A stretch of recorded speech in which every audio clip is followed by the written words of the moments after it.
Now that we have covered consumers, suppliers, and predicates, it should be easy to understand function.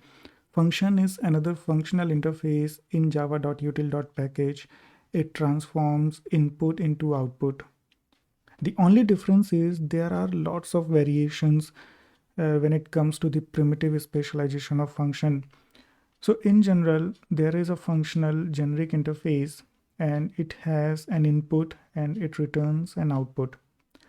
Now, if the input is fixed to be a primitive, then there are primitive specializations that we can use, for example, int function, long function, and double function. So int function will accept an integer and it will return some type that is up to us that we define. But the point here is that input is fixed to be a primitive. It will always be a primitive. In that case, we would use these variations of the function.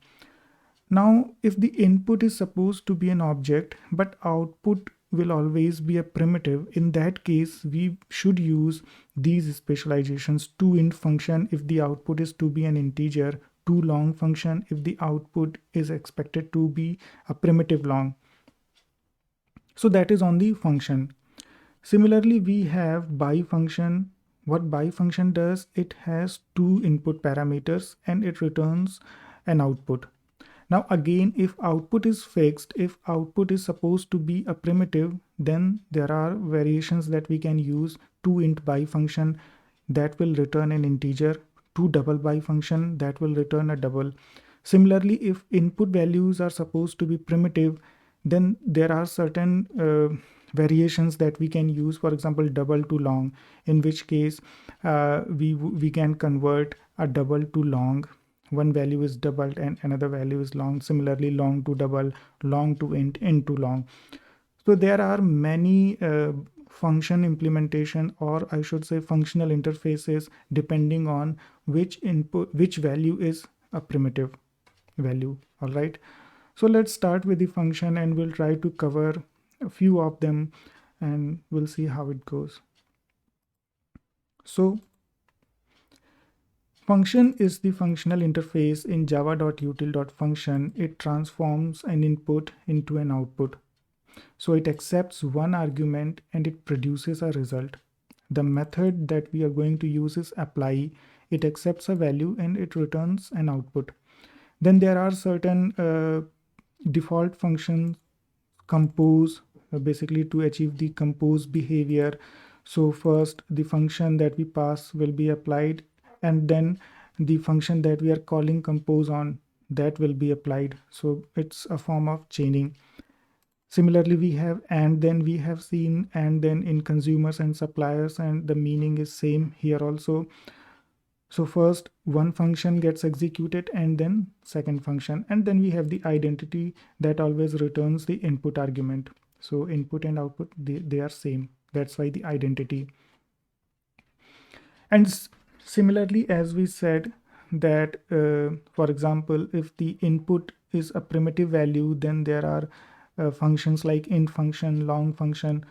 So if we open the int function, here we see the input is a primitive value integer, but the output could be a different value. It depends on what we are trying to use in case of int function. And similarly, if the output is supposed to be a primitive, then we can use toInt or two a primitive type functions. It depends on the use case. So let's start with the function here. For example, we have an employee object. The ID is 1 and the name is employee XYZ. Now we want to apply a function on the employee, and let's try to create a function.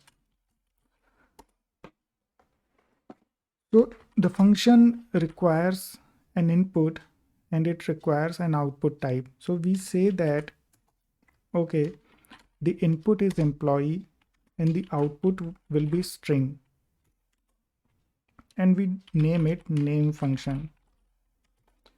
Okay, so the input is employee, we name it employee,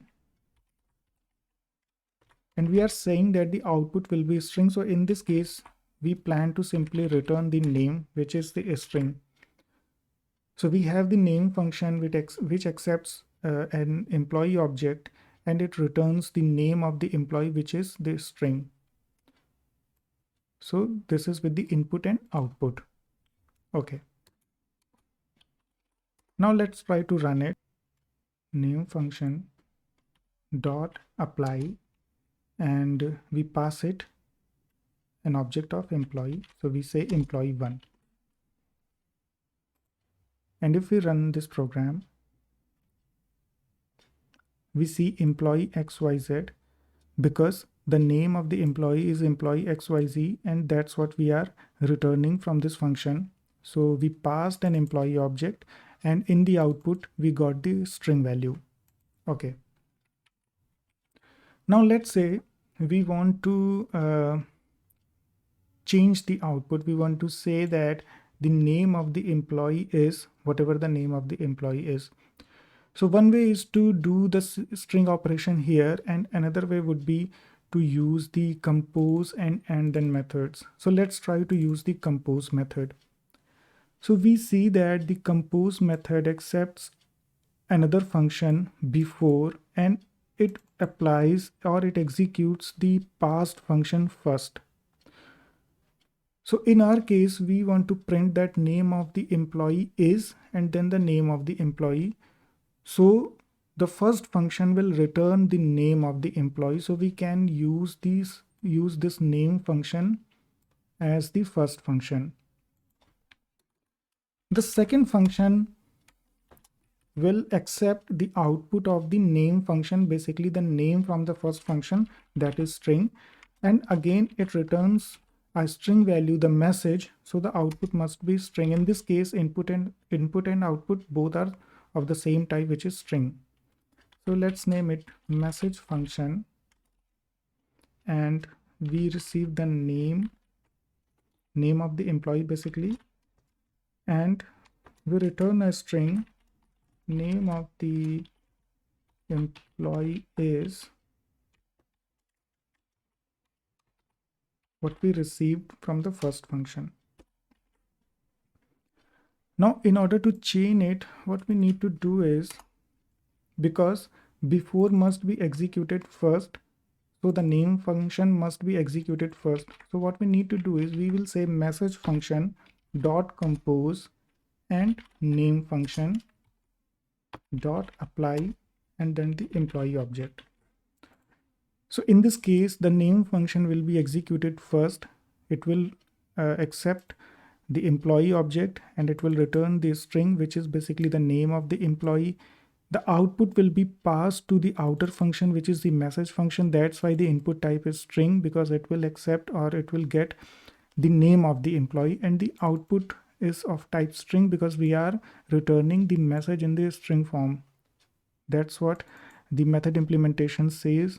In the compose, we see that first it executes the before method, passes the value, and whatever the output is, it is passed on to the outer function basically. So if we run the function now,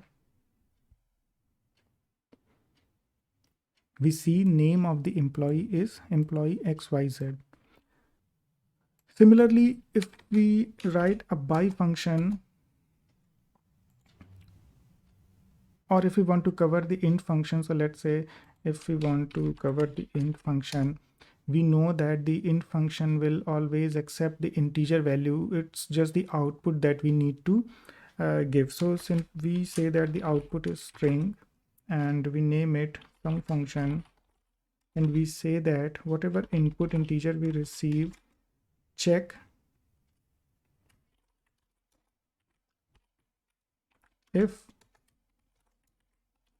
input is an even number,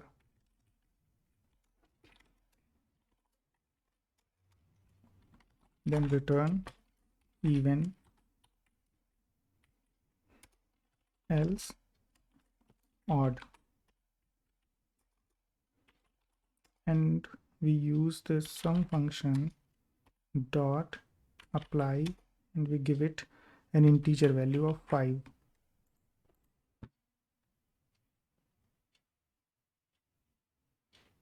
So we see the output odd. So in the int function, the input type is fixed, which is integer. That's what we are passing here. But the output type could be anything, and we defined it to be string. And then the rest of the lambda body is basically the implementation of logic, what we want to do with this function.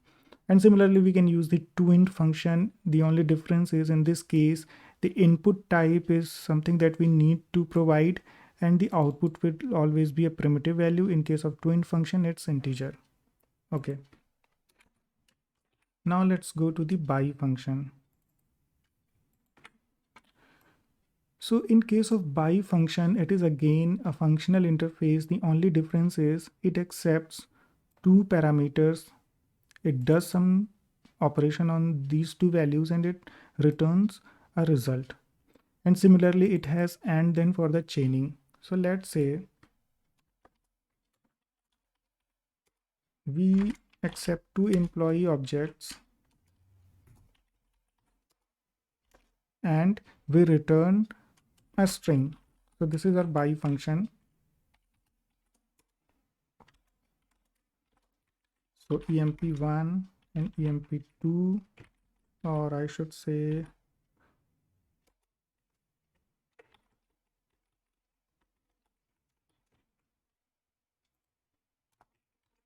employee1 and employee2.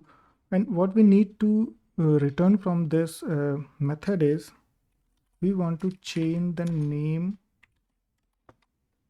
of both the employees.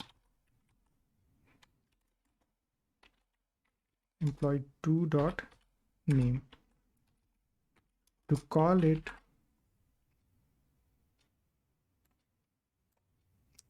we say this out BiFunction dot apply. So we pass it employee1 and another employee. So let's initialize it here only 2 and name it ABC.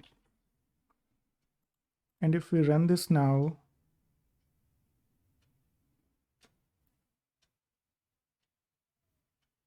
we should see the name separated by double equals in the output. So the name of the first employee, then the double equals, and then the name of the second employee.